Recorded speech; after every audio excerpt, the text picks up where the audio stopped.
জানি সেটা হচ্ছে QP is equal to CIA, ঠিক আছে, বা Q is equal to CIA. মূলত রান অফটা হচ্ছে সর্বোচ্চ কত দূর থেকে পানি আসতে ম্যাক্সিমাম কত জোরে ফ্লো হয় সেটাই হচ্ছে রান, মানে ইন্টেন্সিটি অফ রেস্টুরেন্ট। আচ্ছা, এটাই হচ্ছে আমাদের মূলত এই ম্যাথটা, ঠিক আছে। তো পানি এই জায়গা থেকে এই জায়গায় সর্বোচ্চ কত দ্রুত আসতে পারে সেটাই হচ্ছে আমাদের রান অফের ম্যাথ, ঠিক আছে। তো এটা বের করার সূত্র হচ্ছে Q is equal to CIA, যেখানে সি হচ্ছে coefficient of run off, CIA, C হচ্ছে coefficient of run off. C ব্রিকের জন্য একটা, সি অ্যাসফাল্টের জন্য একটা, সি গ্রাসের জন্য একটা। ওকে, আই এর মান কোনটা? আই হচ্ছে rainfall intensity for whole area. I for intensity, I হচ্ছে ইন্টেন্সিটি, ইন্টেন্সিটির মার্ক কিন্তু দেওয়া আছে, এই যে 0.75, ঠিক আছে। A, A for area, area নির্ণয় করতে হবে। যেমন আমি যদি প্রথম এইটার ক্ষেত্রে নির্ণয় করি, এই যে এইটুকু অংশের ক্ষেত্রে নির্ণয় করি, তো ফার্স্টে আমরা একটা চতুর্ভুজ চতুর্ভুজ যোগ করব, এরিয়া নির্ণয় করব। এটাকে এরিয়া নির্ণয় করার কি, ফার্স্টে আগে চতুর্ভুজ যোগ করব, তারপর অর্ধবৃত্তটা বিয়োগ করে দিব। তাইলে কি এই এরিয়াটুকু আমরা পাচ্ছি না? এই যে ওয়ান অংশে লেখা হচ্ছে টিন শেড। টিন শেড কি? পিচ্ছিল, টিন শেড, কচু পাতা, এগুলো হচ্ছে পানি পড়ার সাথে সাথে দ্রুত করা যায়, পানি হোল্ড করে না। কিন্তু কংক্রিট বল, তারপরে এই যে ঘাস বল, ব্রিক বল, এসবে পানি পড়লে পানি কিছু শোষণ হয়, ঠিক আছে, খুব দ্রুত। ওই যে কচু পাতার মতো বা টিন শেডে পড়লে, বৃষ্টি পানি পড়লে যেমন ঠাস করে করা যায়, এরকম এটা করা একটু টাইম লাগে। সেজন্য এগুলোর মান একটার 0.70, একটা 0.75, 0.25। কিন্তু এই যে এখানে যা আছে না টিন শেড, টিন শেডের ক্ষেত্রে মান হবে 1, ঠিক আছে। তার মানে সির মান কত বললাম? টিন শেডের ক্ষেত্রে 1, আয়ের মান ইন্টেন্সিটি 0.75 দেওয়া আছে, এরিয়া বের করতে হবে। এই যে এরিয়া আমরা বের করলাম।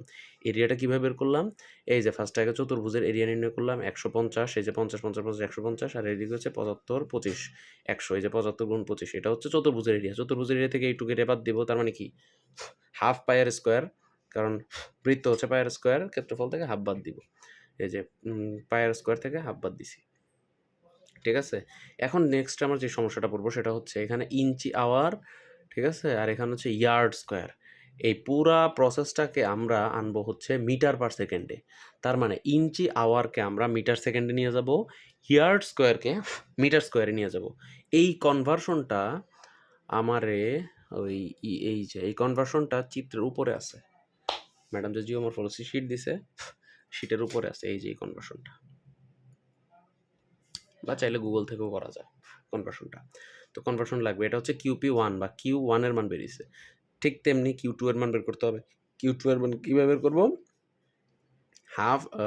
কিউ 2 এর মান কীভাবে বের করবো? আগে হাফ বৃত্ত থেকে এই যে 3 নাম্বার যে হাফ বৃত্ত আছে এটা বাদ দিব। এই যে হাফ বৃত্ত, তারপরে যে 3 নাম্বারের হাফ বৃত্ত আছে, এই 3 নাম্বারের হাফ বৃত্তটা বাদ দিব। তাহলে কি এই যে এইটুকু অংশের বেরোনো রেইনবো টাইপ দেখতে, এইটুকু অংশের এরিয়া আমাদের বেরোলো। তারপরে এইটুকু অংশের আমরা এরিয়া বের করবো। এইটুকু কি একটা ট্রাপিজিয়াম, এইটুকু ট্রাপিজিয়াম বের করবো। ট্রাপিজিয়াম বের করে ওই যে হাফ বৃত্তটা বিয়োগ করে দিব। তাহলে এইটা এবং এইটা, এই দুটো যোগ করলে কি বেরোলো? এই যে 2 নাম্বার পয়েন্ট পার্কিং এরিয়া, যেটা ব্রিক দিয়ে তৈরি, ব্রিকের একক হচ্ছে 0.75, ঠিক আছে। এই যে 0.75 দিয়ে বের করছে। এই যে A2 মাইনাস A3, এই যে A2 হচ্ছে এই পুরাটা, A3 হচ্ছে এইটুকু থেকে এইটুকু বাদ দিলেই তো আমাদের A2 বের হয়ে যায়, ঠিক আছে। তারপর আসছে A3, A3 কি? লন এরিয়া, গ্রাস। এই যে গ্রাসের কোএফিসিয়েন্ট অফ রান অফ দেওয়া আছে 0.25, 0.25 দিয়ে করবো। আয়ের জায়গায় সি এর জায়গায় 0.25 বসাবো, ঠিক আছে। ব্যাস এইটাই, এই সেম প্রসেস। ইঞ্চি আওয়ার থেকে মিটার পার সেকেন্ডে নিব। এখানে ইয়ার্ড স্কোয়ার আছে, মিটার স্কোয়ারে নিব। ব্যাস এই সেম প্রসেস। এইখানে অঙ্কটা করার সময় অঙ্কের অ্যান্সার আর তোর অ্যান্সার মিলবে না। মানে এই অঙ্কের সম্ভবত 2 নাম্বারটা একটু ঝামেলা আছে, 2 নাম্বারের অ্যান্সারটা মিলবে না, ঠিক আছে। তো আর বাকিটা অ্যান্সার মিলবে, 1 এবং 3 কাছাকাছি অ্যান্সার আসবে, ঠিক আছে। 2 নাম্বারটা এখানে কোশ্চেনে ভুল আছে, মানে অ্যান্সারে ভুল আছে এখানে যে